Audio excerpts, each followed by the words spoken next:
सो निहाल। सत श्री अकाल। वाहिगुरु जी का खालसा, वाहिगुरु जी की फतेह। बहुत आभार। सभी अपने स्थान पे बैठ जाएं। अब मैं जिला कांग्रेस कमेटी के दोनों अध्यक्षों राजेश्वर पटेल और राघवेंद्र चौबे जी से निवेदन करूंगा कि प्रियंका जी का बनारस की परंपरा के अनुसार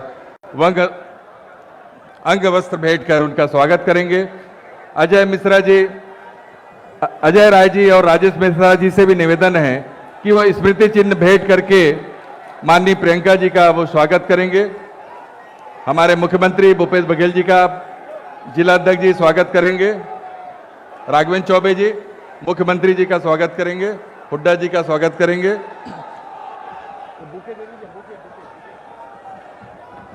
हमारे सभी वरिष्ठ नेताओं का दोनों जिला कांग्रेस के अध्यक्ष जो है स्वागत करेंगे।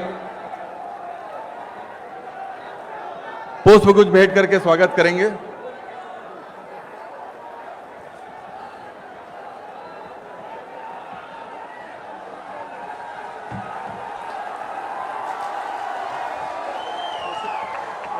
नवरात्र का अवसर है, शक्ति की हम उपासना करते हैं और नारी शक्ति हमारे बीच में यहां पे उपस्थित है। और जब नारी शक्ति जो है राक्षसों का संहार करने के लिए अगर वो ठान ले, तो जिन किसानों के साथ अन्याय हुआ है, जिन राक्षसों ने जो है इस प्रदेश की जनता को प्रताड़ित करने का काम किया है, वो नारी शक्ति बनकर प्रियंका गांधी हमारे बीच में उपस्थित है। और इन सभी राक्षसों का जो है निश्चित रूप से जो है सफाया होगा प्रियंका जी के नेतृत्व में। जोरदार तालियों से सब स्वागत करेंगे। अब मैं यहां के पूर्व सांसद राजेश मिश्रा जी को मैं आमंत्रित करता हूं कि इस काशी की धरती पे वो स्वागत के रूप में राजेश मिश्रा जी दो शब्द कहेंगे। यहां आ जाए, इस मंच पे आ जाए। राजेश मिश्रा जी, सभी कृपया अपने स्थान पे बैठ जाएं। देखिए बीच में आप लोग खड़े हैं।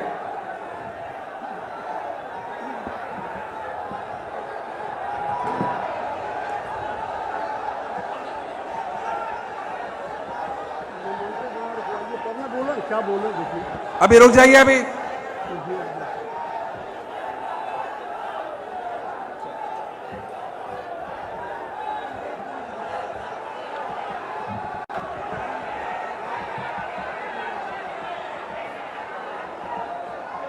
श्रद्धेय आदरणीय आप सबकी नेता, पूरे हिंदुस्तान के और पूरे उत्तर प्रदेश के नेता आदरणीय परम श्रद्धेय प्रियंका गांधी जी, मंच पे आसीन छत्तीसगढ़ के सम्मानित मुख्यमंत्री आदरणीय भूपेश बघेल जी, हमारे साथ सांसद रहे प्रिय भाई दीपेंद्र हुड्डा जी, मंच पे आसीन उत्तर प्रदेश के सम्मानित अध्यक्ष जी, सम्मानित सीएलपी लीडर मोना जी, मंचासीन सारे उत्तर प्रदेश के सम्मानित परम श्रद्धेय हमारे नेतागण। नाम लेने में वक्त लगेगा इसलिए नाम नहीं ले पा रहा हूं, सारे लोग क्षमा करेंगे। और जिनके कानों तक हमारी आवाज पहुंच रही है, सारे दूर दराज से काशी के हमारे साथियों, हमारे दोस्तों और हमारे भाइयों, आज नवरात्र का दिन है, मां कुष्मांडा का दिन है। हम स्वागत करते हैं आदरणीय परम श्रद्धेय प्रियंका गांधी जी का, जो बनारस की सरजमी पे जब आई हैं, आने के बाद इन्होंने बाबा विश्वनाथ का दर्शन किया और उसके बाद नवरात्र की परंपरा के अनुरूप आज दुर्गा कुंड पे मां का दर्शन किया, कुष्मांडा देवी का दर्शन किया और आप सबके बीच में आई हैं। हम उनका स्वागत करते हैं।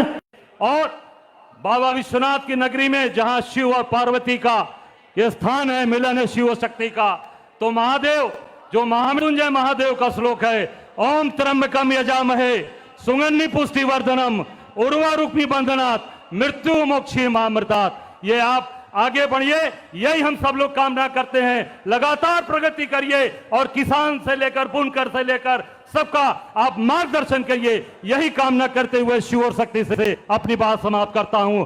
हारा हारा हारा हारा हारा हारा। धन्यवाद। धन्यवाद अजय राय जी।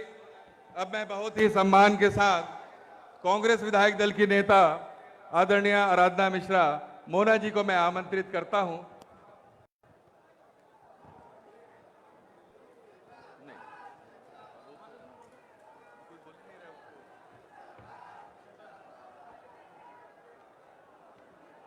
इस ऐतिहासिक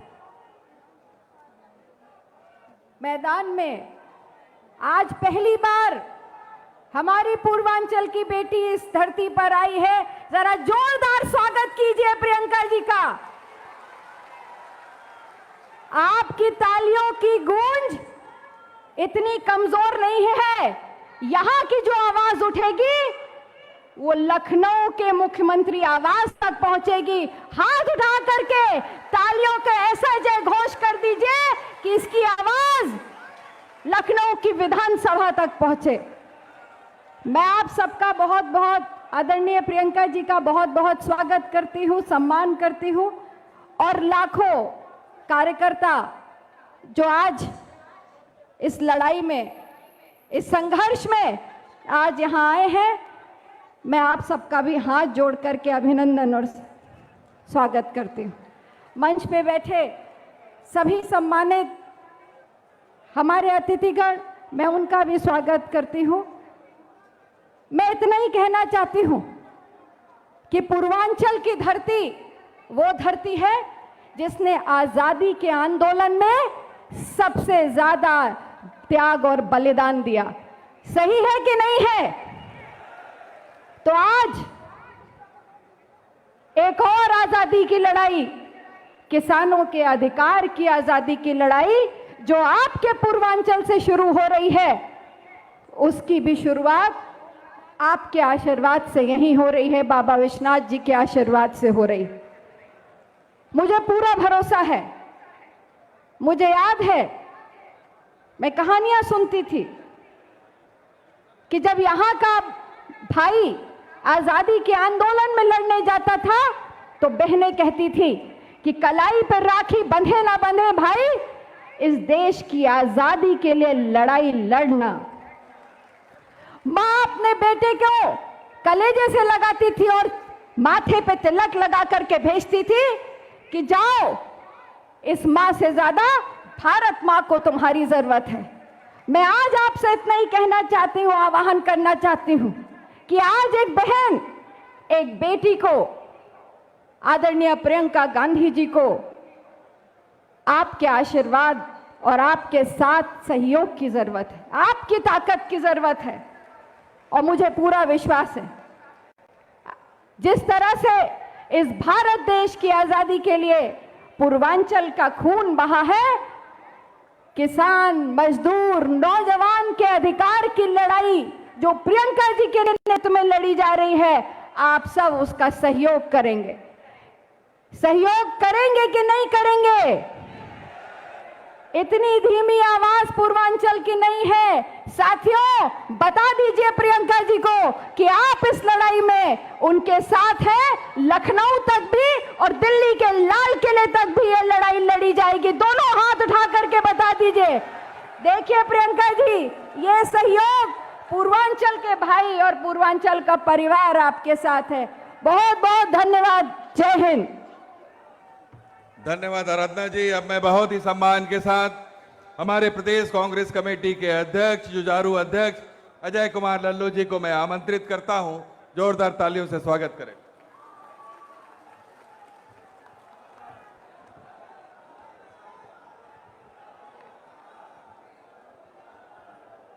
काशी के इस ऐतिहासिक धरती पर आज किसानों के न्याय की लड़ाई के लिए हमारी नेता आदरणीय प्रियंका गांधी जी ने, जो पिछले 4.5 वर्षों से लगातार उत्तर प्रदेश में हो रहे जुल्म, अन्याय, अत्याचार, उत्तर प्रदेश में जो गुंडा राज, जो उत्तर प्रदेश में जो जंगल राज के खिलाफ कमान संभाला है, हम आपका हृदय से इस पूर्वांचल की धरती पर स्वागत, अभिनंदन, नमन और वंदन करते हैं। उपस्थित मंच पर बैठे सभी सम्मानित हमारे वरिष्ठ नेतागणों का हम हृदय से स्वागत, अभिनंदन, नमन और वंदन करते हैं। और साथ में यहां आए छत्तीसगढ़ सरकार के मुख्यमंत्री आदरणीय भूपेश बघेल जी का, आदरणीय राज्यसभा सदस्य श्री दीपेंद्र हुड्डा जी का, जो हमारे अतिथि हैं, उनका भी हम हार्दिक स्वागत, अभिनंदन, नमन और वंदन करते हैं।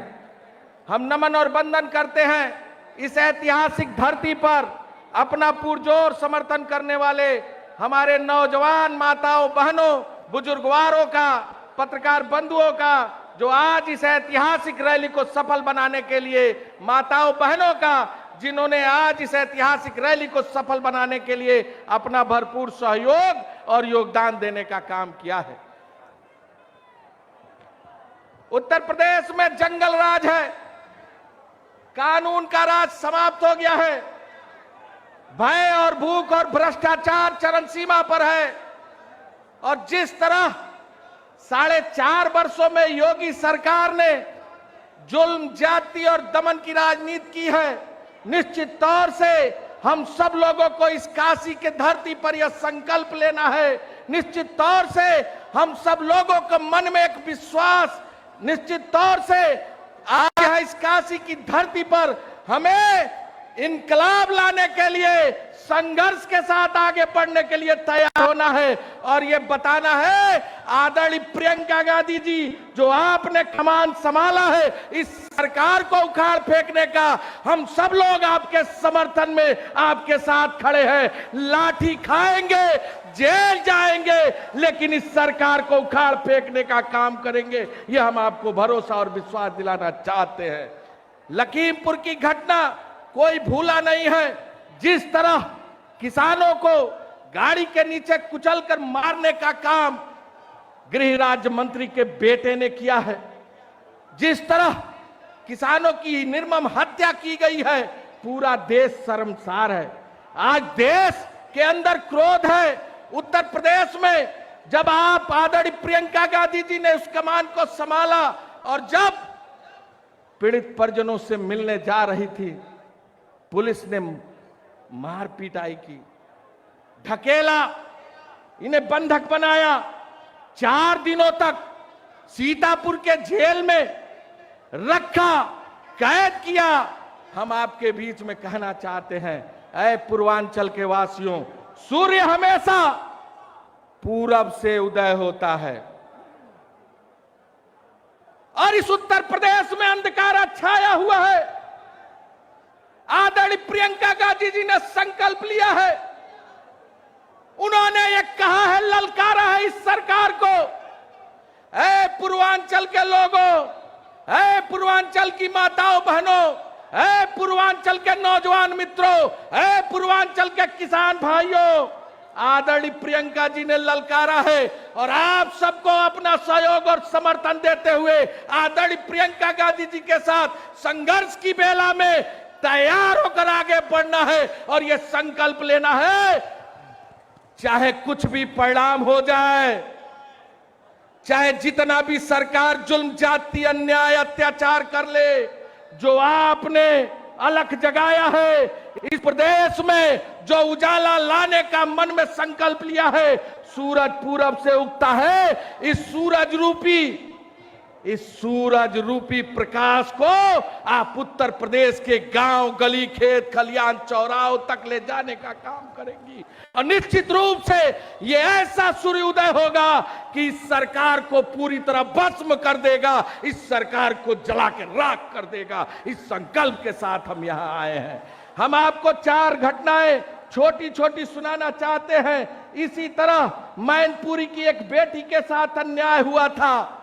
जब आपने पत्र लिखा, नवोदय में पढ़ने वाली बेटी थी, जब आपने पत्र लिखा तब जाकर सरकार सख्ते में आई। आनन फानन में सीबीआई जांच हुई, लेकिन अधिकारियों ने सीबीआई जांच की शुरुआत नहीं की, कोई कार्रवाई नहीं हुआ। जब आपने पुनः यह कहा कि उस बेटी की न्याय की लड़ाई लड़ेंगे, तब जाकर ये जुल्मी सरकार, अन्यायी सरकार, अत्याचारी सरकार ने पुनः उस पूरे मामले को ठंडे बस्ते में डाल दिया। जब आपका कदम आगे बढ़ा, आपने विधानसभा में ललकार लगाई, तब जाकर आनन फानन में मैं धन्यवाद दूंगा माननीय हाई कोर्ट को, उन्होंने संज्ञान लिया और संज्ञान लेने के बाद कार्रवाई की, तब जाकर आज अधिकारी सस्पेंड है। आदरणीय प्रियंका गांधी जी ने हाथरस की घटना में जिस तरह उस बेटी के न्याय की लड़ाई को लड़ने का काम किया, आदरणीय प्रियंका गांधी जी ने सोनभद्र में जिस तरह आदिवासी भाई बहनों को न्याय दिलाने के लिए लड़ाई लड़ने का काम किया, आदरणीय प्रियंका गांधी जी ने जिस तरह उन्नाव की बेटी को न्याय दिलाने का काम किया, आदरणीय प्रियंका गांधी जी ने जिस तरह सीए एनआरसी के दौरान उन तमाम लोगों के अधिकारों की लड़ाई को लड़ने का काम किया। हम आपको वचन देते हैं, भरोसा देते हैं, आपको यकीन दिलाते हैं, आपके नेतृत्व में उत्तर प्रदेश में बदलाव होगा। बदलाव की आंधी है जिसका नाम प्रियंका गांधी है, जिसका नाम प्रियंका गांधी है। इस विश्वास के साथ हम यहाँ आए हैं। हम बस सिर्फ एक बात के साथ अपनी बात को समाप्त करना चाहते हैं। यहाँ उपस्थित लोगों से हम पूछना चाहते हैं, साथियों बताइए, लड़ने वालों के साथ रहेंगे कि पीठ दिखाने वालों के साथ रहेंगे? लड़ने वालों के साथ रहेंगे कि पीठ दिखाने वालों के साथ रहेंगे? लाठी खाने वालों के साथ रहेंगे, जेल जाने वालों के साथ रहेंगे, इस सरकार के दमन के खिलाफ लड़ने वालों के साथ रहेंगे कि घर से जो नहीं निकलता है उसके साथ रहेंगे?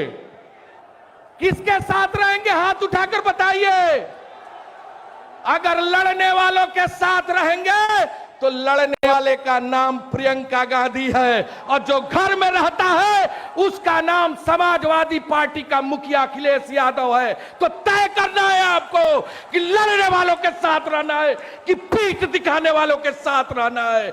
आपको तय करना है। यह इतिहास पुकार रहा है, वक्त की बदलाव है। आइए हम सब लोग हाथ उठाकर संकल्प ले, प्रियंका गांधी जी को भरोसा दिलाए। हाथ उठाइए, दोनों हाथ से संकल्प लीजिए। ऐ प्रियंका जी, आप आगे बढ़ो, हम तुम्हारे साथ हैं, हम तुम्हारे साथ हैं। बहुत धन्यवाद अध्यक्ष जी आपके जोशीले भाषण के लिए। अब मैं यहाँ पे आमंत्रित कर रहा हूँ हमारे नौजवान साथी और किसानों की लड़ाई लड़ने वाले सांसद आदरणीय दीपेंद्र हुड्डा जी को यहाँ पे आमंत्रित करता हूँ। वो भी हमारे किसान भाइयों को, नौजवान साथियों को संबोधित करें।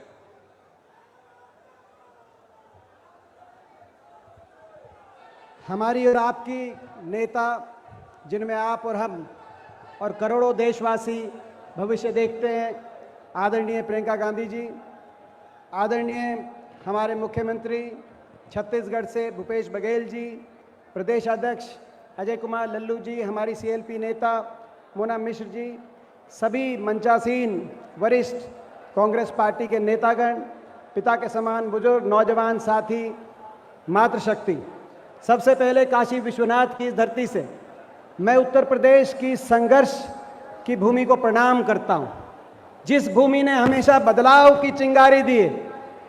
चाहे वो 1857 की क्रांति हो, चाहे देश की आज़ादी की लड़ाई हो, अगर कहीं से आवाज़ उठी है, न्याय की लड़ाई लड़ी गई है, तो उत्तर प्रदेश की इस भूमि से आवाज़ उठी है। जिस भूमि के कण कण में, जिस भूमि के खून में संघर्ष है और हर दिल की धड़कन में देशभक्ति है, मैं प्रणाम करता हूं। मैं आज देश के किसान और मजदूर की तरफ आपके सामने एक विनती भी करने आया हूं, हाथ जोड़ के न्याय की आपके सामने गुहार लगाने आया हूं कि उत्तर प्रदेश किसकी तरफ फैसला सुनाएगा? कुचलने वालों की तरफ फैसला सुनाएगा या जो कुचले गए उनके लिए न्याय की लड़ाई लड़ेगा? उत्तर प्रदेश, आज पूरा देश आपकी तरफ देख रहा है। जब लखीमपुर के अंदर घमंड से लैस मंत्री पुत्र ने अपनी गाड़ी के नीचे किसानों को कीड़े मकोड़ों की तरह रौंद दिया, तो केवल किसानों को ही नहीं, देश के संविधान को, देश के लोकतंत्र को और देश की आत्मा को भी रौंदने का काम किया। जब देश की आत्मा रौंदी जा रही थी तो उत्तर प्रदेश की अंतरात्मा जागी कि नहीं जागी? आज पूरा देश ये देखना चाहता है, पूरा देश ये समझना चाहता है। जब देश का दिल दहला तो एक नेता पूरे देश में सबसे पहले किसान के आंसू पोंछने के लिए एक नेता वहां पहुंचने के लिए एक नेता ने कदम बढ़ाया, प्रियंका गांधी ने कदम बढ़ाया, पूरे देश के किसान ने देखा, उसको रोका गया, उस नेता को रोका गया, हर तरह की बाधाएं, पुलिस ने धक्का मुक्की करी। मैं गवाह हूं उस रात का, जब लखनऊ से हम लोग बढ़ रहे थे सीतापुर होकर लखीमपुर की तरफ। मैं पूछना चाहता हूं, क्या किसी दुखिया के आंसू पोंछना अपराध है? मैं पूछना चाहता हूं, क्या यह अधिकार उन परिवारों का नहीं जिन्होंने अपना कुछ खो दिया कि वो अपना दुखड़ा किसी के आगे रोएं, अपनी व्यथा किसी को बताएं? क्या ये उनका अधिकार नहीं था? लेकिन उनको भी उस अधिकार से वंचित रखा गया।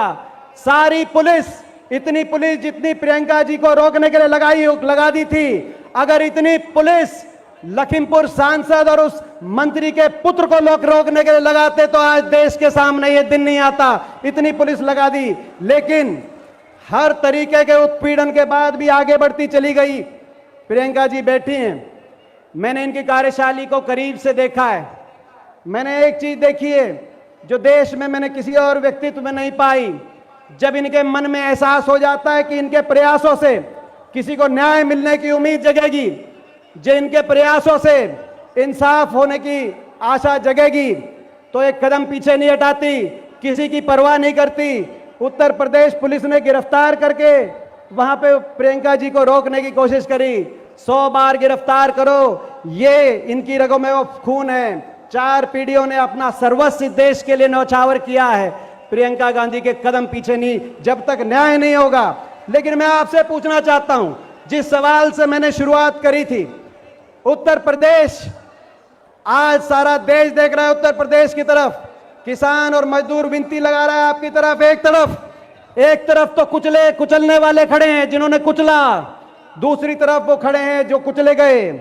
एक तरफ मंत्री पुत्र खड़े हैं अपने घमंड में लैस, दूसरी तरफ किसान और मजदूर अपने पसीने को पहने हुए खड़े हैं। एक तरफ सत्ता खड़ी है, दूसरी तरफ सत्य खड़ा है।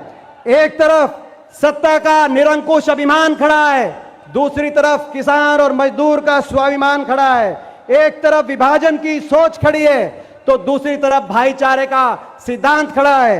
एक तरफ बड़े उद्योगपति और सरमाएदार खड़े हैं, दूसरी तरफ किसान, मजदूर और छोटा दुकानदार खड़ा है। एक तरफ धन बल, सत्ता बल, सरकारी तंत्र का बल और पुलिस बल खड़ा है, दूसरी तरफ नैतिक बल खड़ा है। एक तरफ अंधा अहंकार है तो दूसरी तरफ प्रियंका गांधी की ललकार है। प्रियंका गांधी की ललकार है। उत्तर प्रदेश किस तरफ फैसला सुनाएगा? मैं आपसे पूछता हूं, किसका साथ देंगे? कुचलने वालों का साथ देंगे या जो कुचले गए उनके न्याय का साथ देंगे? मैं आपसे पूछता हूं, आप इस अहंकारी सरकार का साथ देंगे या प्रियंका गांधी का साथ देंगे? जय हिंद, जय कांग्रेस। धन्यवाद दिवेंद्र भाई। हमने कांग्रेस को देखा है कि कांग्रेस किस प्रकार से सभी वर्ग को लेकर चलती है।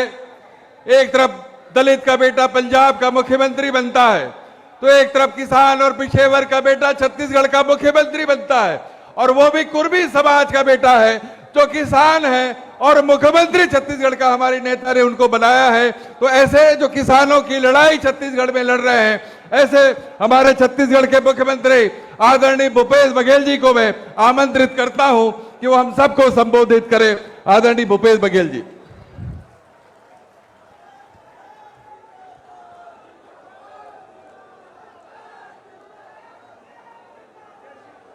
मेरे साथ जोरदार जयकारा लगाएंगे। बोलिए बाबा विश्वनाथ की, दुर्गा मैया की, अन्नपूर्णा मैया की। किसान न्याय सम्मेलन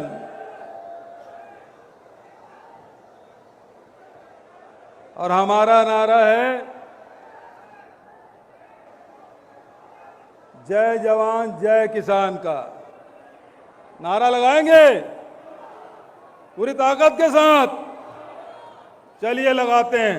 जय जवान, कांग्रेस पार्टी जिंदाबाद, सोनिया गांधी जिंदाबाद, राहुल गांधी जिंदाबाद।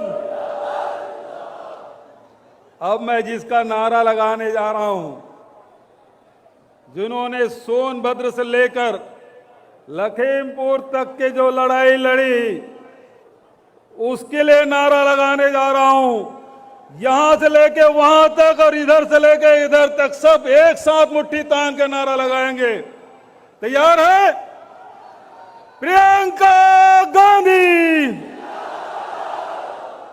थोड़ा जोर से आवाज आना चाहिए और हाथ उठना चाहिए। प्रियंका गांधी, प्रियंका गांधी।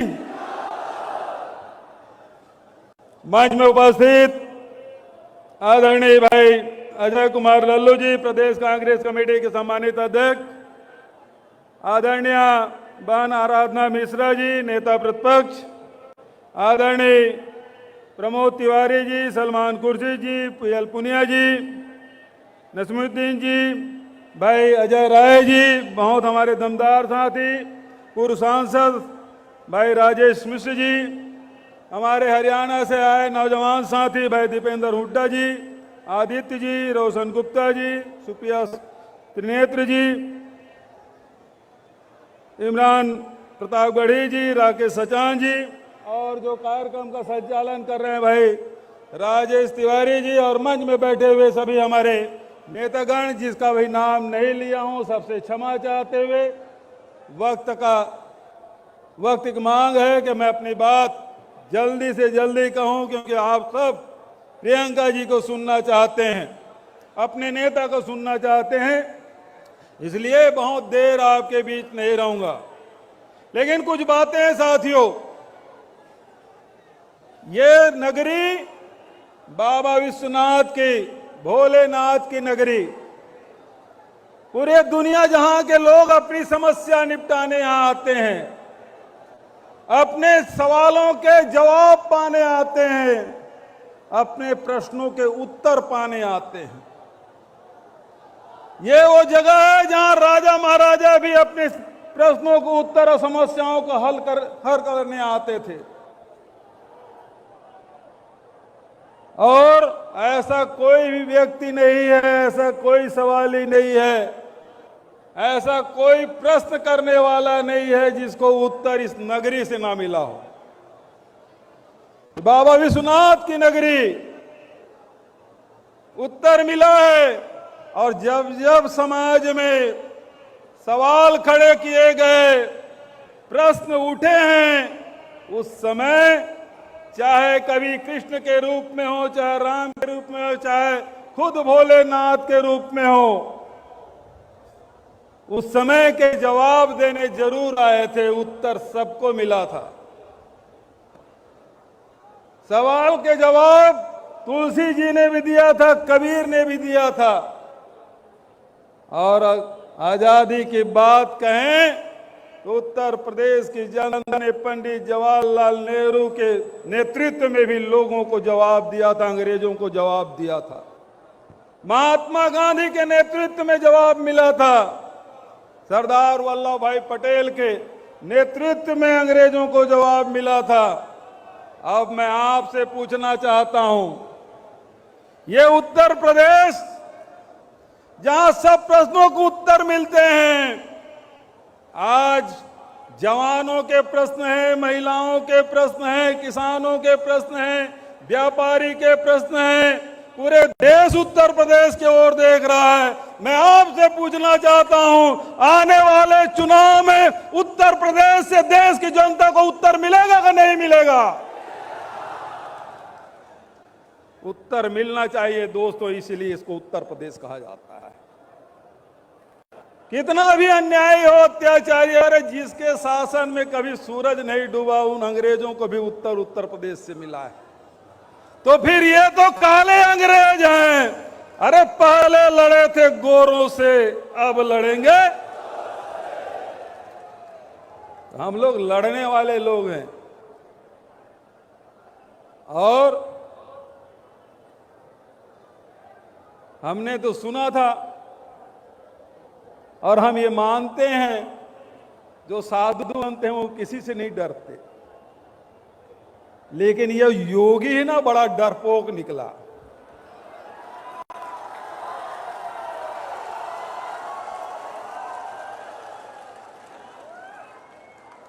ये योगी है बड़ा डरपोक निकला। वो हमारे दलितों से डरते हैं, वो हमारे किसानों से डरते हैं, हमारे नौजवानों से डरते हैं और पुलिस को आगे करते हैं। अरे इतना डरपोक है कि एक महिला प्रियंका गांधी वाड्रा से डर गया, उसे लखीमपुर तक जाने नहीं दिया, 4-4 दिन जेल में बंद करके रखा। इतना बड़ा डरपोक उत्तर प्रदेश का मुख्यमंत्री होगा, मैं नहीं जानता था। लखनऊ के बारे में कहा जाता है उनके तो अंदाज बिल्कुल अलग है स्वागत करने का। पहले आप करते ट्रेन छूट जाती है, ऐसे वहां के सम्मान करने का तरीका। जब मैं छत्तीसगढ़ से रायपुर से चल के लखनऊ पहुंचा, एयरपोर्ट से बाहर जाने नहीं दिया। मैंने कहा मैं अपने नेता प्रियंका जी से मिलने जाना चाहता हूं, मैं अपने प्रदेश कांग्रेस कमेटी के साथियों से मिलने जाना चाहता हूं लखनऊ। वो बोले एयरपोर्ट से बाहर नहीं निकल सकते। इतना डरपोक, इतना डरा हुआ इंसान हमने नहीं देखा था। अरे योगी जी हमारे छत्तीसगढ़ में एक बार नहीं 10 बार आए, हमने कभी नहीं रोका उसको। और अभी भी मैं कहता हूं आए छत्तीसगढ़ में, और छत्तीसगढ़ में आएंगे भी कैसे, किस मुंह को लेकर आएंगे। उन्होंने कहा था किसानों का आय दुगुना करेंगे, लेकिन कहीं नहीं हुआ। लेकिन हमारे नेता राहुल जी गए थे छत्तीसगढ़, उन्होंने कहा किसानों से वादा किया कि हम किसानों, हमारी सरकार बनाइए 2500 रुपया क्विंटल देंगे, बिजली बिल आधा करेंगे, किसानों को मुफ्त बिजली देंगे। आज पूरे देश में अकेला राज्य है जहां 2500 रुपये क्विंटल में धान खरीदा जाता है।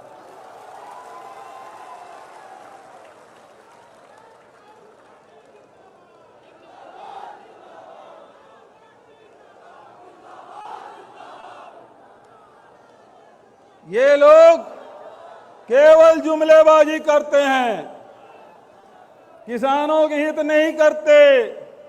हम रोड़ा लगाया गया कि आप यदि समर्थन मूल्य से 1 रुपया भी ज्यादा देंगे तो आपका चावल नहीं खरीदा जाएगा।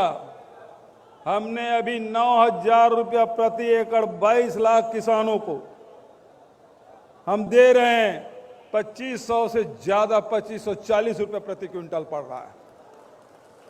मैं आपसे पूछना चाहता हूं, जब छत्तीसगढ़ में 2500 रुपया में खरीदा जा सकता है तो फिर उत्तर प्रदेश में क्यों नहीं खरीदा जा सकता? खरीदी होनी चाहिए कि नहीं होना चाहिए? मैं किसान भाइयों से कहना चाहता हूं, जब कांग्रेस की सरकार छत्तीसगढ़ में 2500 रुपया में धान खरीदी कर सकते हैं तो उत्तर प्रदेश में भी प्रियंका गांधी के नेतृत्व में सरकार बनाइए, यहां भी धान की कीमत 2500 रुपया होगा।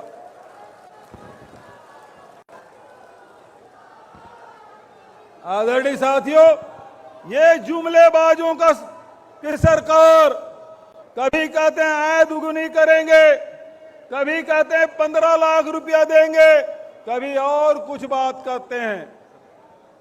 आदरणीय साथियों, ये केवल धर्म के नाम से लड़वाना जानते हैं। क्यों लड़वाते हैं जानते हैं? ये गुर उन्होंने अंग्रेजों से सीखा, फूट डालो राज करो। और ये उस समय से लड़ाई चली आ रही है, एक तरफ अंग्रेज के मानने वाले, दूसरा महात्मा गांधी के मानने वाले। जो एक लाइन महात्मा गांधी का, दूसरा लाइन अंग्रेजों का। अंग्रेजों के मानने वाले सावरकर, उसके मानने वाले आरएसएस के लोग, और यही लोग हैं जो अंग्रेजों के खिलाफ लड़ाई कर रहे थे तो मुखबिरी करने का काम ये लोग करते थे। और दूसरे तरफ महात्मा गांधी ने किसानों की लड़ाई लड़ी, नेहरू जी ने किसानों की लड़ाई लड़ी, पटेल जी ने किसानों की लड़ाई लड़ते हुए देश की आजादी दिलाई। तो एक लाइन अंग्रेजों की है, दूसरे लाइन कांग्रेस और गांधी की है। वो अभी भी है। उस समय भी मुंशीगंज में 13 लोगों को भूना था अंग्रेजों ने, और लखीमपुर में भी 8 लोगों को गाड़ी से रौंदा गया। ये उस मानसिकता के हैं जो उसका विरोध करे गोली से भून देंगे, ट्रक चढ़ा देंगे, गाड़ी से रौंद देंगे। लेकिन हम लोग गांधी के मानने वाले अहिंसक लोग, लेकिन अन्याय अत्याचार के विरोध करना हम जानते हैं। और आपने देखा कि किस प्रकार से सोनभद्र में आदिवासियों के खिलाफ लड़ाई लड़ी गई, अत्याचार हुआ, प्रियंका जी को वहां गिरफ्तारी देना पड़ा। किस प्रकार से आपने देखा हाथरस की लड़ाई, अनुसूचित जाति की बेटी के हक की लड़ाई प्रियंका जी ने लड़ाई लड़ी। और किस प्रकार से लखीमपुर की बात, जो किसानों की लड़ाई पूरे देश में लड़ी जा रही है, उत्तर प्रदेश के पुलिस को छकाते हुए रात 11 बजे लखनऊ एयरपोर्ट से निकल के 4 बजे उसकी गिरफ्तारी हुई। उसको छकाने का काम प्रियंका जी ने किया है। तो आज चाहे अनुसूचित जाति को, दलितों की लड़ाई हो, चाहे वो किसानों की लड़ाई हो, चाहे वो महिलाओं की लड़ाई हो, वो लड़ाई लड़ने वाले कोई एक व्यक्ति का नाम है। तो आप लोग बताएं कौन है? आवाज नहीं आ रही है मुझे, पीछे से भी आवाज आना चाहिए। वो लड़ाई लड़ने वाला शख्स कौन?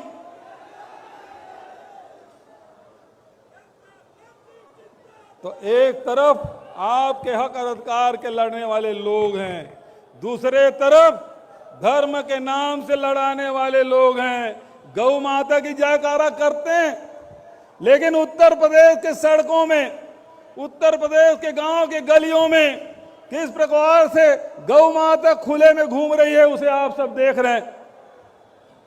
गौ माता की कभी सेवा नहीं किए, लेकिन उसके नाम से वोट जरूर मांगेंगे। लेकिन आप चलिए छत्तीसगढ़ देखिए, गौ माता की सेवा हम कैसे कर रहे हैं। 2 रुपया किलो में गोबर खरीद रहे हैं, 2 रुपया किलो में गोबर, उसे वर्मी कंपोस्ट बना रहे हैं। अब तो 2 अक्टूबर को बिजली बनाना भी शुरू कर दिया हमने। तो आपसे बहुत ज्यादा और न कहते हुए प्रियंका जी को आप सुनना चाहते हैं, जो छत्तीसगढ़ में किसान, आदिवासी, दलितों के हक में, महिलाओं के हक में जो फैसला हुआ है, नौजवानों के हक में फैसला हुआ है। मैं समझता हूं कि आने वाले दिन में जब यहां चुनाव होगा तो निश्चित रूप से आप सब उत्तर देंगे, और उत्तर होगा प्रियंका जी के नेतृत्व में सरकार बनेगी। किसानों के, दलितों के, अनुसूचित जाति के, जनजाति के हक में फैसले होंगे। इन्हीं शब्दों के साथ आपने मुझे ध्यान से सुना, वक्त ज्यादा ले लिया, इसके लिए क्षमा चाहते हुए आप सबको हृदय से प्रणाम करते हुए अपनी वाणी को विराम देता हूं। धन्यवाद। जय हिंद। बोले बाबा विश्वनाथ की जय, माता अन्नपूर्णा की। धन्यवाद। धन्यवाद आदरणीय भूपेश बघेल जी। मैं अभी सभी वरिष्ठ नेताओं से मैं क्षमा चाहता हूं, तिवारी जी से, इमरान प्रतापगढ़ी जी से, पुनिया जी से, खुर्शी जी से, कि हम सब लोग यहाँ पे जिसके नेतृत्व में उत्तर प्रदेश में इस भ्रष्ट और बेईमान सरकार को खाड़ फेंकने के लिए यहाँ पे एकत्रित हुए हैं। और ये नवरात्र का पर्व है, एक नारी शक्ति मां दुर्गा के रूप में हमारे बीच में उपस्थित हुई है। मैं बहुत ही सम्मान के साथ आदरणीय प्रियंका गांधी जी को हम सबको संबोधित करने के लिए मैं आमंत्रित करता हूं। इसके बाद जो है बहुत ही सम्मान के साथ इमरान जी जो है आभार प्रदर्शन करेंगे और उनके लफ्ज भी सुनेंगे। प्रियंका गांधी।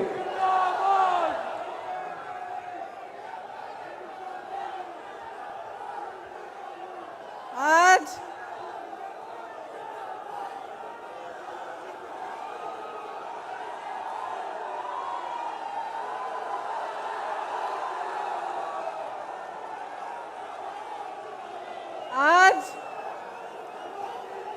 नवरात्रि का चौथा दिन है। मैं व्रत हूं,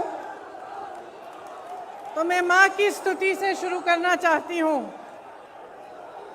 या देवी सर्वभूतेषु शक्ति रूपेण संस्थिता नमस्तस्यै नमस्तस्यै नमस्तस्यै नमो नमः। सर्वमंगल मांगल्ये शिवे सर्वार्थ साधिके शरणे त्र्यंबके गौरी नारायण नमोस्तुते। मेरे साथ कहिए जय माता दी, जय माता दी, जय माता दी। मैं उपस्थित सभी नेतागण को यहाँ पे मैं उनका स्वागत करना चाहती हूँ। श्री भूपेश बघेल जी, श्री अजय कुमार लल्लू जी, श्रीमती आराधना मिश्रा मोना जी, श्री दीपेंद्र हुडा जी, श्री प्रमोद तिवारी जी, श्री सलमान खुर्शीद जी, श्री पीएल पुनिया जी, राजेश मिश्रा जी, अजय राय जी, श्री इमरान प्रतापगढ़ी जी, प्रदीप माथुर जी, विवेक बंसल जी, प्रदीप जैन आदित्य जी, दीपक सिंह एमएलसी जी, जितेंद्र सिंह एक्सएमपी, कमल किशोर कमांडो जी, किशोरीलाल शर्मा जी, मोहम्मद मुकीम जी, नदीम जावेद जी, राकेश सचान जी, सुप्रिया श्रीनेत जी, सोहेल अंसारी जी, जफर अली नकवी जी, पंकज मलिक जी, ब्रिजलाल खाबरी जी, श्री अनुग्रह नारायण सिंह जी, उपस्थित प्रदेश कांग्रेस के कमेटी के पदाधिकारी, फ्रंटल विभाग प्रकोष्ठ के पदाधिकारी, सभी जिला शहर अध्यक्ष, युवा, किसान, महिला और मीडिया के मेरे साथी, आप सबका इस सभा में बहुत बहुत स्वागत। जैसे मैंने कहा, नवरात्रि चल रही है। इस समय मुझे उचित लगा कि मैं आपसे अपनी दिल की बात कहूं। जो सच्चाई मैंने उत्तर प्रदेश में पिछले 2 सालों से देखी है, जब से मैं यहाँ पे काम कर रही हूँ, वो सच्चाई मैं आपके सामने रखना चाहती हूँ। शुरू में जब मैंने यहाँ काम करना शुरू किया तो एक घटना हुई यहाँ से कुछ ही दूर सोनभद्र में। इस घटना में 13 आदिवासी खेत में काम कर रहे थे। जब पुलिस प्रशासन की सहमति से कुछ लोग उनकी जमीन लेने की कोशिश कर रहे थे, वो लोग आए, ट्रैक्टर जीप लेके आए और उन्होंने मारपीट की, गोली चलाई और 13 आदिवासियों को शहीद किया। सोनभद्र में नरसंहार हुआ। जब मैं उनसे मिलने गई तो मेरे मन में एक बात बहुत स्पष्ट मुझे लगी। जिस परिवार के पास मैं जा रही थी, वे कह रहे थे हमें मुआवजा नहीं चाहिए, हमें पैसा नहीं चाहिए किसी सरकार का, हमें न्याय चाहिए। लेकिन दीदी, हमें न्याय की उम्मीद नहीं है। उसके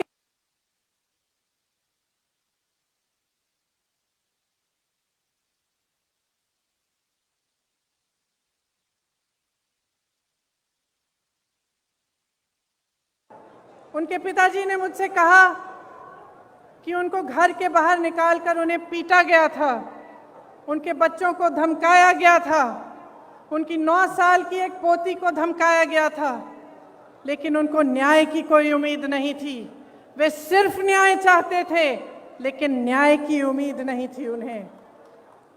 उन मामलों में भी भाजपा के एक पूर्व विधायक, भाजपा के एक प्रधान के बेटे, भाजपा के एक कार्यकर्ता, तीनों मामलों में वे इन्वॉल्व थे। उसके बाद कोरोना हुआ।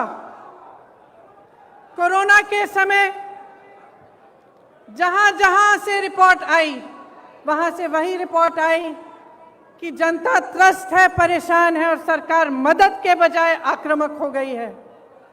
जो भी सुविधाएं थी अगर कोई कहता था कि मेरे पास सुविधा नहीं है, मेरे पास ऑक्सीजन नहीं है, कोई अस्पताल ने कह दिया कि ऑक्सीजन खत्म हो रहा है, तो सरकार उन पर आक्रमण कर रही थी।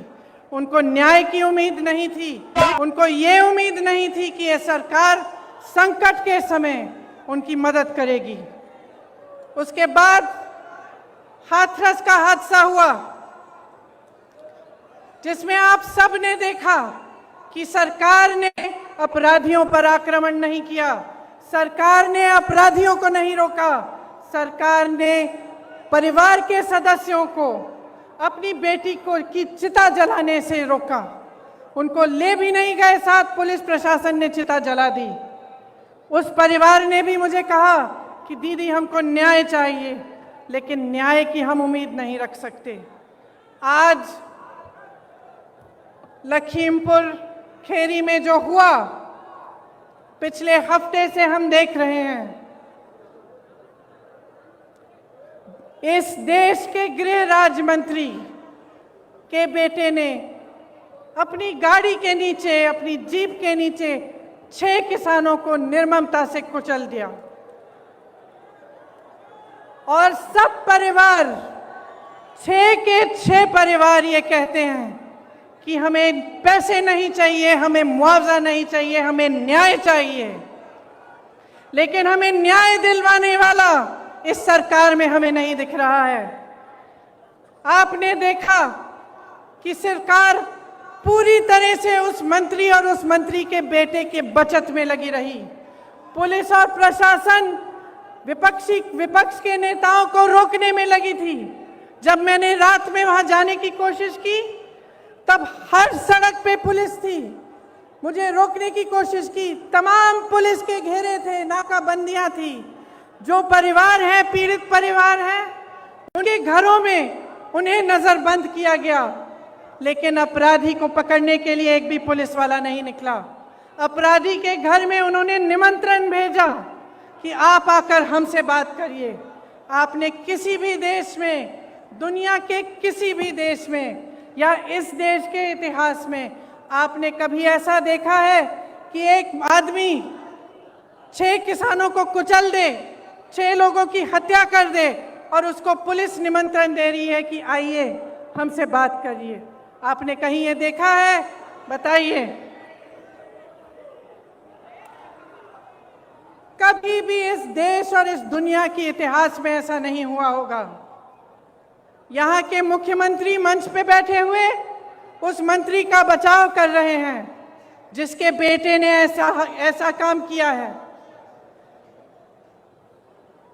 जो प्रधानमंत्री लखनऊ आ सकते थे प्रदर्शन को देखने के लिए, उत्तर प्रदेश के प्रदर्शन को देखने के लिए, आजादी के प्रदर्शन को देखने के लिए, वो 2 घंटे की दूरी पर लखीमपुर खेरी नहीं जा सकते थे उन किसानों के हाथ पकड़ने के लिए, उनके आंसू पोंछने के लिए। ये आजादी किसने दी? जिस आजादी का महोत्सव मना रहे हैं, अमृत उत्सव मना रहे हैं, ये आजादी हमें किसने दी है? ये आजादी हमें किसानों ने दी है, किसान के बेटे ने दी है। इस देश को किसान ने सींचा है, किसान का बेटा हमारी सीमाओं पर खड़ा है आज भी। ये किसान के बेटे हैं जो हमारी सुरक्षा कर रहे हैं, हमारी सीमाओं पे इस देश की आजादी को निर्भर रख रहे हैं। ये देश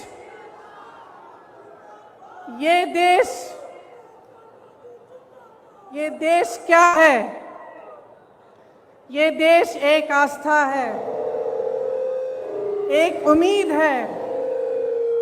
इसी न्याय की उम्मीद पर इस देश को आज़ादी मिली।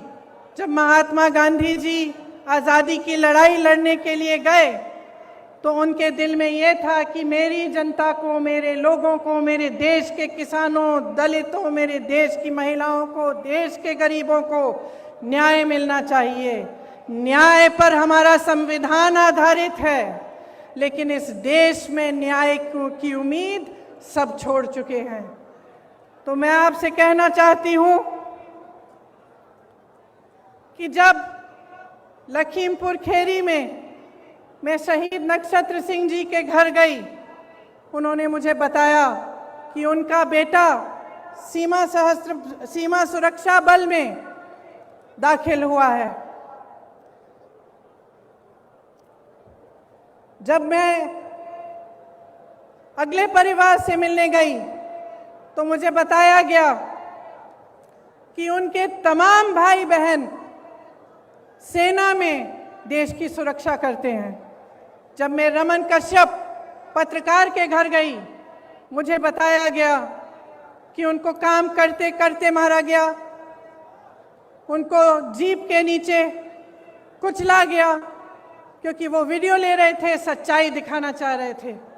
सारे परिवारों ने यही कहा कि हमें न्याय मिलने की उम्मीद नहीं है। तो अगर हमारे देश में कोई कुचला जाता है, किसी के प्रति हिंसा होती है, किसी पर अत्याचार होता है और उसको न्याय मिलने की उम्मीद नहीं होती, तो किसके पास जाएगा? अगर सरकार, मुख्यमंत्री, प्रधानमंत्री, गृह राज्य मंत्री, विधायक सभी मिले हुए हैं, सभी अपनी पीठ मोड़ देते हैं उनकी तरफ, तो किसके पास जाए जनता और क्या करे? आप जानते हैं कि किसान ने 9-10 महीनों से एक आंदोलन जारी रखा है। 300 दिन से अधिक ये आंदोलन चला है। इसमें 600 से अधिक किसान शहीद हुए हैं। क्यों कर रहे हैं ये आंदोलन? ये आंदोलन इसलिए कर रहे हैं क्योंकि ये जानते हैं कि ये सरकार के जो 3 कानून हैं, उनके जरिए उनकी आमदनी, उनके खेत, उनके फसल सब इस सरकार के खरबपति मित्रों के पास जाने वाली है, उनके कब्जे में होने वाली है। मोदी जी के अरबपति मित्रों ने पिछले साल हिमाचल से सेब 88 रुपए किलो में खरीदा था। इस साल वही सेब 72 रुपए किलो में खरीद रहे हैं और सबकी मजबूरी हो गई है कि वो सेब का दाम घटाएं।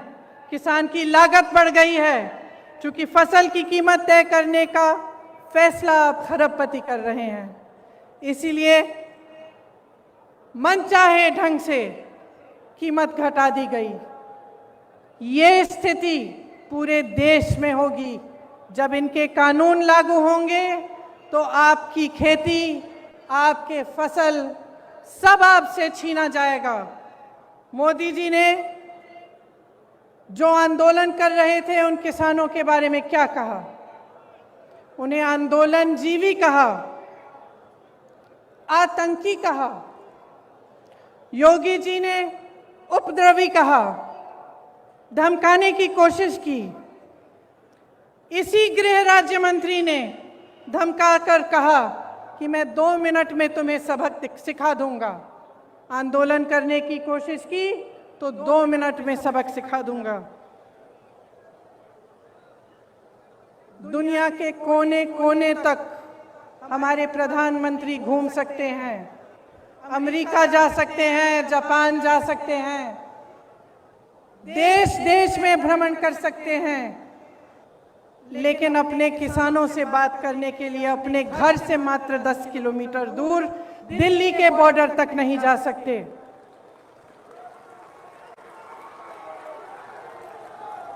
अपने आप को गंगा पुत्र कहने वाले हमारे प्रधानमंत्री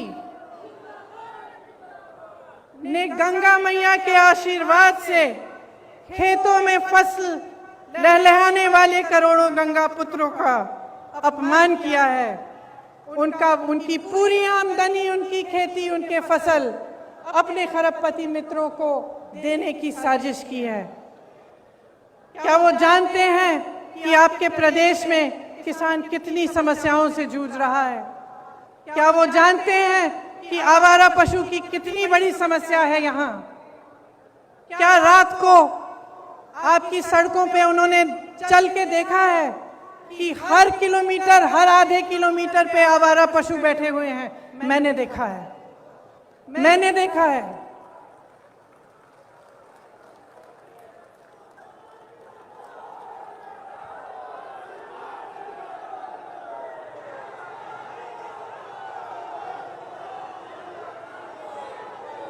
किसानों की बिजली के दाम 3 बार बढ़ा चुके हैं।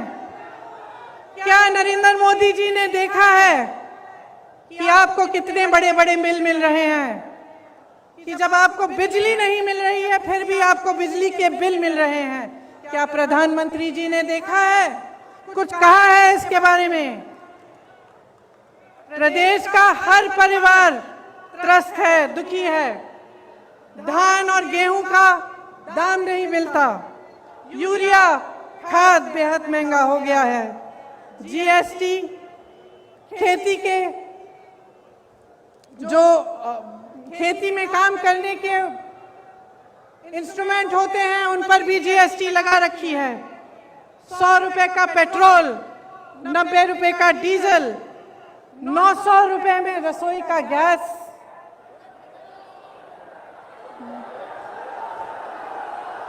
एक 1000 रुपए में रसोई का गैस। 23 करोड़ लोग गरीबी रेखा से नीचे चले गए हैं। कोयला खत्म हो रहा है, बेरोजगारी चरम पे है। जहां जहां जाओ बेरोजगार युवा मिलते हैं।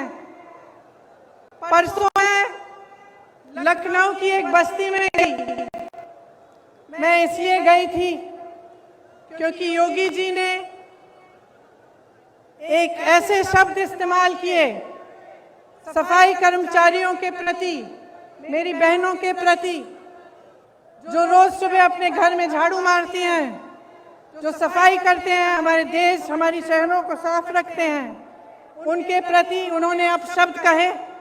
तो मैं एक बस्ती में गई वाल्मीकि मंदिर में झाड़ू लगाने के लिए और उन सब से बात करने के लिए जो इस काम को अपनी आमदनी के लिए, अपने बच्चों को पढ़ाने के लिए करते हैं।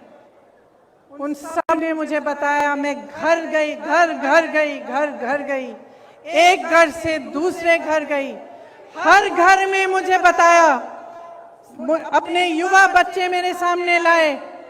किसी ने एमए किया था, किसी ने बीए किया था, किसी ने आईटीआई किया था, किसी के पास नौकरी नहीं थी, किसी एक का रोजगार नहीं था।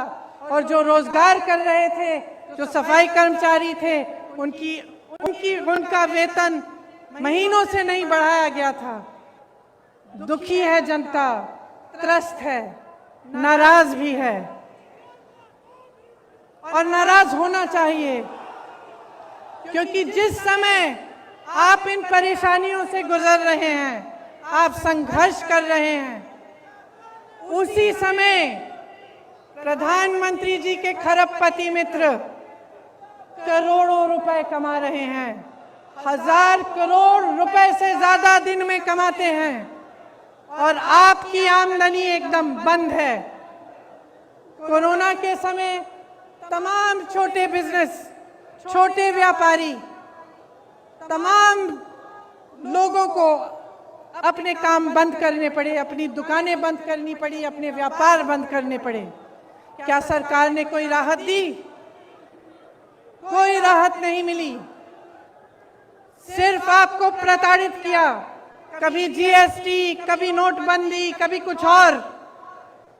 सब देशों में, इस पूरी दुनिया में, सब देशों में जहां जहां कोरोना की मार पड़ी, सरकार ने राहत दी, लेकिन आपको कोई राहत नहीं मिली।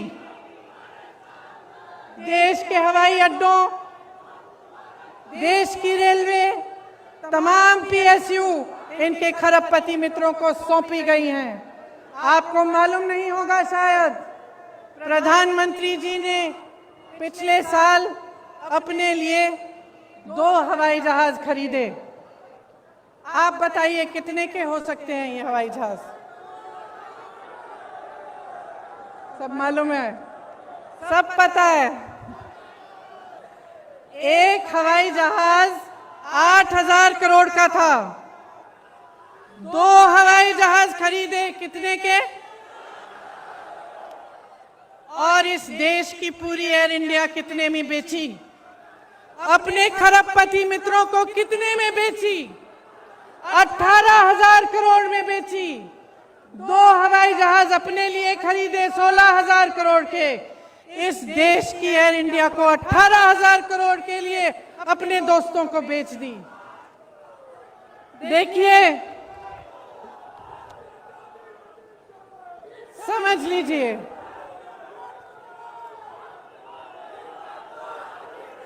समझ लीजिए, जब जब मैं बात करती हूं लोगों से,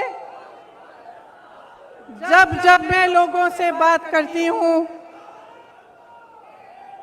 एक बात उभरती है कि हाँ, कुछ हो नहीं रहा है, कमाई नहीं है, रोजगार नहीं है, किसान त्रस्त है, नदियों के पास रहने वाला निषाद त्रस्त है, दलित त्रस्त है, महिला त्रस्त है, सब त्रस्त है। लेकिन दीदी, एक बात है कि मीडिया में बहुत आता है कि हम सुरक्षित हैं, तो मैं पूछना चाहती हूं कि क्या आपको सच्चाई दिख नहीं रही है? इस देश में सिर्फ 2 तरह के लोग सुरक्षित हैं आज। एक, जो भाजपा का सत्ताधारी नेता है वो, और दूसरा जो उसका खरबपति मित्र है। सिर्फ 2 तरह के लोग सुरक्षित हैं। इस देश में कोई धर्म का व्यक्ति सुरक्षित नहीं है, किसी भी जाति का व्यक्ति सुरक्षित नहीं है। इस देश में ना मजदूर सुरक्षित है, ना मल्ला सुरक्षित है, ना निषाद सुरक्षित है, ना दलित सुरक्षित है, ना गरीब सुरक्षित है, ना अल्पसंख्यक सुरक्षित है, ना मेरी महिला बहनें सुरक्षित हैं। इस देश में सिर्फ प्रधानमंत्री, उनके मंत्रिमंडल के लोग, उनकी पार्टी के लोग जो सत्ता में हैं वो सुरक्षित हैं, और उनके जितने भी खरबपति अमीर मित्र हैं वो सुरक्षित हैं। इस बात को सही ढंग से पहचानिए। ये देश नष्ट हो रहा है, इस बात को पहचानिए। जितने भी इश्तिहार बस स्टैंडों पे लग रहे हैं, बड़ी बड़ी होर्डिंग्स लग रही हैं, इनके पीछे जो सच्चाई है आप जानते हैं। आप जी रहे हैं उस सच्चाई को, आपका अनुभव है। आप बताइए, आपको फसल का दाम मिलता है? गैस सिलेंडर मिलता है आपको? भर पाती हैं आप? आपके बच्चों को रोजगार मिलता है? तो सच्चाई क्या है? और इस सच्चाई को बोलने से लोग डर क्यों रहे हैं? किस चीज से भय है? क्या हो जाएगा? समय आ गया है, चुनाव की बात नहीं है, अब देश की बात है।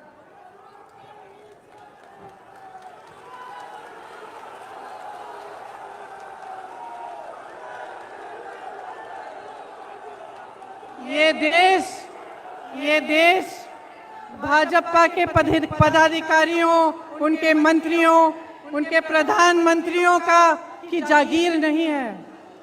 ये देश आपका देश है, आपका देश है। इस देश को कौन बचाएगा? कौन बचाएगा इस देश को? अगर आप जागरूक नहीं बनेंगे, समझदार नहीं बनेंगे, आप इनकी राजनीति में उलझे रहेंगे, तो आप ना अपने देश को बचा पाएंगे, ना अपने आप को बचा पाएंगे। आप किसान हो, इस देश की आत्मा हो। जितने भी मंच पे नेता बैठे हैं उनको आपने बनाया है, आपकी मेहनत ने बनाया है इस देश को, ये कभी मत भूलिए। जो आपको आंदोलनकारी कहते हैं, जो आपको आतंकवादी कहते हैं, उनको न्याय देने के लिए मजबूर करिए। कांग्रेस के जितने भी कार्यकर्ता यहाँ हैं, किसी से नहीं डरते हैं, किसी से नहीं डरते हैं हम। हमें जेल में डालिए, हमें मारिए, हमें कुछ भी कर लीजिए, हम लड़ते रहेंगे, लड़ते रहेंगे, लड़ते रहेंगे जब तक वो गृह राज्य मंत्री आपका इस्तीफा नहीं देगा। तब तक हम लड़ते रहेंगे, हम हिलेंगे नहीं, हम हटेंगे नहीं। हम कांग्रेस के कार्यकर्ता हैं। हमारी पार्टी ने इस देश की आजादी की लड़ाई लड़ी है। हमें कोई चुप नहीं कर सकता, हमें कोई रोक नहीं सकता। और जितने भी लोग मेरी बातों को सुन रहे हैं, चाहे आप यहां मौजूद हैं, चाहे आप टीवी पे देख रहे हैं, अपने अंतर्मन में झांकिए,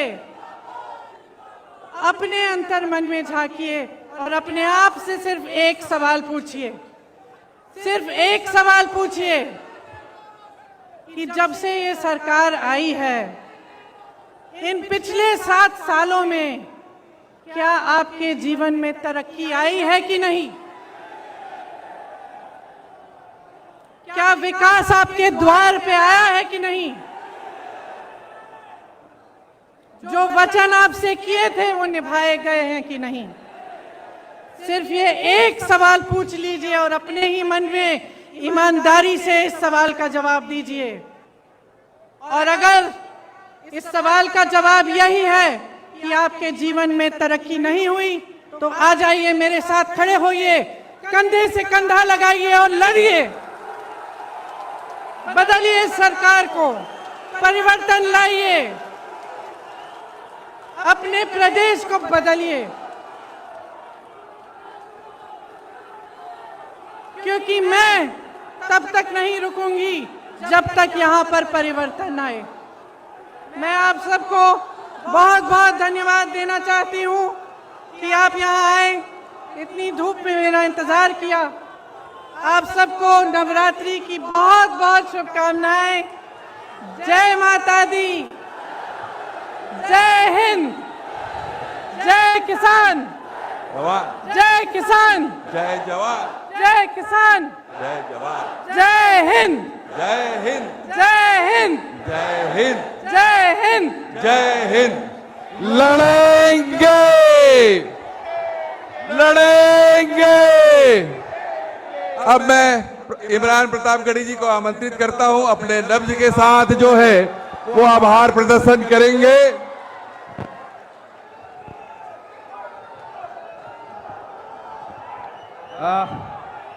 आदरणीय प्रियंका जी के बाद मुझे आदेशित किया गया है कि मैं आभार प्रदर्शित करूं।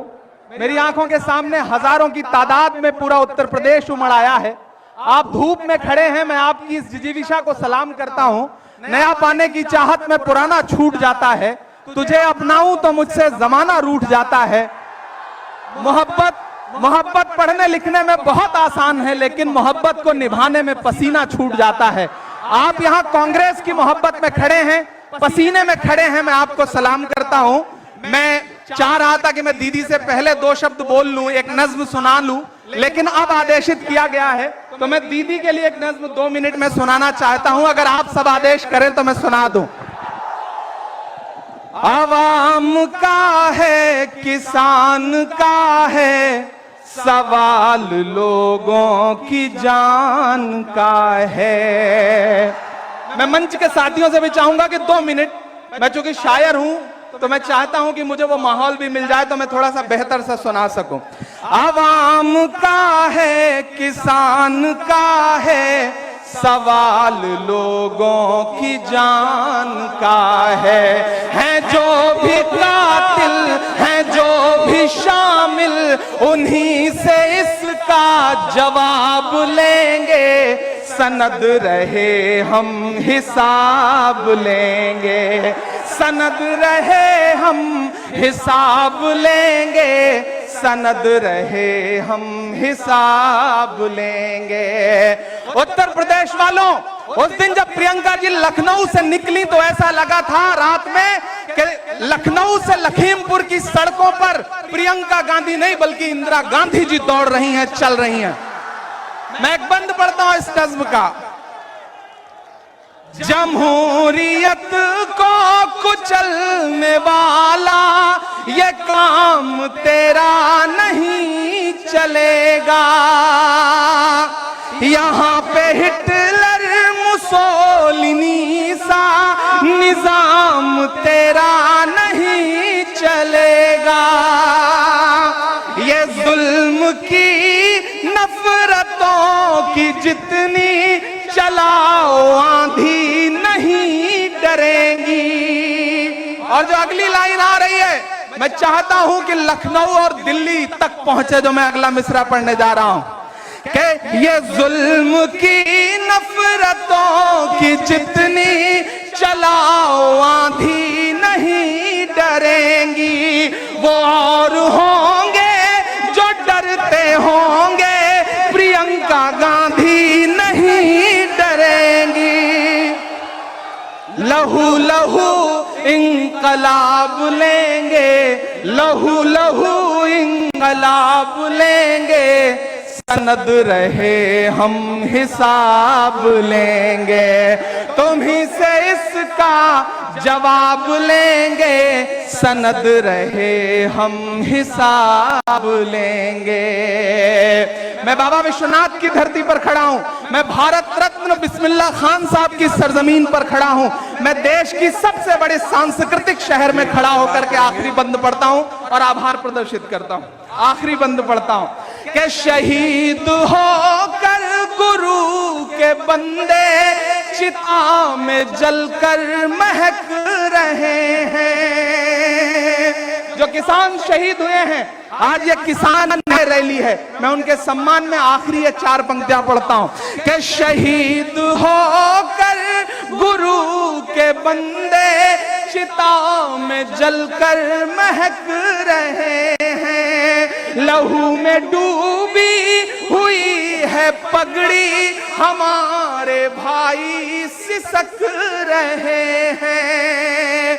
जो उठ पड़ेंगे ये पंज प्यारे, जो उठ पड़ेंगे ये पंज प्यारे, तो अपने पंजों में दाब लेंगे। सनद रहे हम हिसाब लेंगे, सनद रहे हम हिसाब लेंगे। तुम्हीं से आली जनाब लेंगे, सनद रहे हम हिसाब। बहुत बहुत शुक्रिया, बहुत बहुत शुक्रिया।